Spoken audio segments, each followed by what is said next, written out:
바울의 편지에는 예루살렘 교회를 위한 모금 이야기를 종종 볼 수 있습니다. 예루살렘 지역에 큰 흉년이 들어서 성도들의 생활이 어려워졌기 때문에 당시 바울을 중심으로 한 이방 교회들에서는 예루살렘 교회를 위한 대대적인 모금 운동이 벌어지고 있었습니다. 이 모금 운동 초기에 적극적이었던 교회가 바로 고린도 교회였고, 그들이 모범이 되어 다른 마게도냐 지방의 교회들에 큰 자극을 주었습니다. 그런데 시간이 지나고 상황이 역전됐습니다.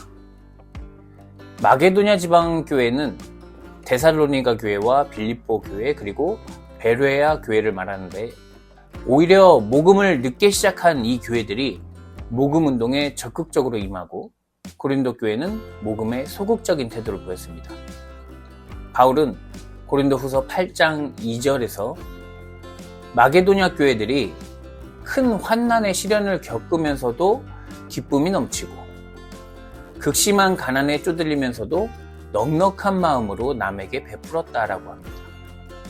처음엔 모금에 열정적으로 참여했던 고린도 교회의 태도가 바뀐 이유는 전에도 이야기한 교회의 내분 때문입니다.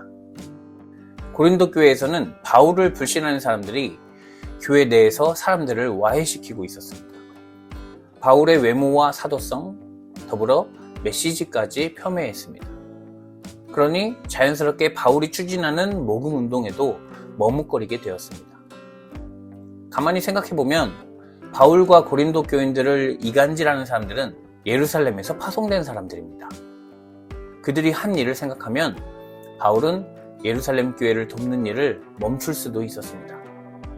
그런데 바울은 아무 일도 없다는 듯이 고린도 교인들에게 모금 운동에 다시 적극적으로 나서줄 것을 부탁합니다. 그 이유는 무엇일까요? 바울을 비난하는 개인들의 잘못 때문에 예루살렘에서 고난받는 성도들을 외면할 수 없었기 때문입니다. 우리는 종종 개인의 잘못을 싸잡아서 전체를 범죄화하는 잘못을 범하곤 합니다.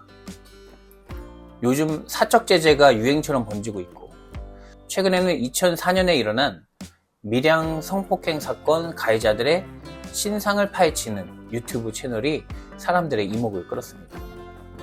신상이 밝혀진 가해자들은 직장을 그만두고 파혼을 하기도 했는데, 처음에는 사건의 가해자들을 향했던 대중의 분노가 점점 밀양시 자체에 대한 혐오로 커졌습니다. 사건과 아무 관계도 없는데 밀양 기차역에서 내리는 것만으로 사람들의 눈치가 보인다는 사람도 있고, 결혼할 남자의 고향이 밀양이라는 것만으로 가족들의 반대에 부딪혔다는 사람도 있었습니다. 상황이 걷잡을 수 없이 커지자 밀양시장과 지역의 80여 개 종교 시민단체가 대국민 사과를 하는 일까지 벌어졌습니다. 우리가 미워해야 할 것은 범죄 자체이고, 관심 가져야 할 것은 범죄자나 피해자의 개인 신상이 아니라 어떻게 재범률을 낮추고 피해자를 건강하게 치유할 것인가입니다. 그러나 세상은 어떻게 얼마나 더 많이 미워할 것인지에만 관심을 가지는 것 같습니다. 일반화의 오류는 사회 곳곳에서 일어납니다. 가난한 사람들, 장애인들, 외국인들, 지역, 성, 나이 등 어떤 소수의 혐오할 만한 특징을 꼽아서 그 집단 모두를 미워하는 근거로 삼습니다. 이런 방식으로는 누구든 혐오의 대상이 될 수 있고 모두가 피해자가 될 수 있습니다. 바울은 자신을 비난하는 자들을 아랑곳하지 않고 예루살렘 교회를 위한 모금에 다시 적극적으로 참여할 것을 권합니다. 그는 8절에서 이 말이 명령이 아니라고 합니다. 그가 모금을 강요하지 않는 이유는 강요로 하는 모금은 해서도 안 될 뿐더러 그런 모금은 아무런 의미도 남지 않기 때문입니다. 헌금은 자발적이어야 합니다. 형식적이고 기쁨이 없는 헌금은 하나님도 원하지 않으십니다. 그래서 바울은 우리가 기쁨으로 나눌 수 있는 근거, 즉 어둠 속에 빛이 되어주신 예수 그리스도를 언급합니다. 예수는 바울 자신이 이전에 가졌던 모든 것을 버리고 그리스도교 전도자라는 새로운 삶으로 돌아선 이유이기도 합니다. 9절, 우리 주 예수 그리스도의 은혜를 너희가 알거니와 부요하신 이로써 너희를 위하여 가난하게 되심은 그의 가난함으로 말미암아 너희를 부요하게 하려 하심이라. 부요한 그리스도께서 우리를 위해 가난해지셨다고 합니다. 이 말은 신적 권위를 가진 그가 피조물에 불과한 우리를 위해 직접 피조물이 되셨다는 뜻입니다. 그 결과 피조물이 하나님을 올바로 알게 되었습니다. 영적 빈곤으로 죽어있던 우리가 영적인 풍요로 생명을 얻게 되었습니다. 예수 그리스도가 우리를 높이셨다는 사실을 알고 부활의 기쁨을 누리는 자라면 이 비밀스러운 기쁨을 함께 나누는 공동체의 위기를 그냥 넘길 수 있을까요? 그럴 수 없습니다. 할 수 있는 한 최선을 다해 도우려고 할 것입니다. 바울은 자기를 모함하는 예루살렘에서 온 유대인 그리스도인들보다 예루살렘에서 힘겨워하는 성도들을 생각했습니다.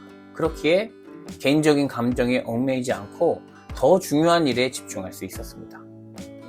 그 이유는 예수 그리스도의 은혜를 알기 때문입니다. 이제 고린도 교회의 성도들도 바울이 진정한 사도냐 아니냐 하는 논쟁 때문에 성도들의 아픔을 외면하는 어리석은 행동을 멈춰야 합니다. 그래서 바울은 1년 전에 자원하던 마음을 되살려 모금을 마무리하라 라고 합니다. 바울의 설득을 모두 받아들였을까요? 결과가 아름답게 마무리되기를 바라지만 현실에서는 쉽게 이루어지지 않습니다. 많은 오해와 반대에 부딪히게 됩니다. 바울도 그런 것처럼 보입니다. 13절에서 바울은 이렇게 말을 합니다. 다른 사람들은 평안하게 하고 너희는 곤고하게 하려는 것이 아니요. 아마도 고린도 교인 중에 바울이 다른 교회들의 재정을 모아서 예루살렘 교회의 배만 부르게 하는 것 아니냐, 우리도 어려울 때를 대비해서 재정을 비축해야 한다는 등의 비판적인 목소리가 있었던 듯 보입니다.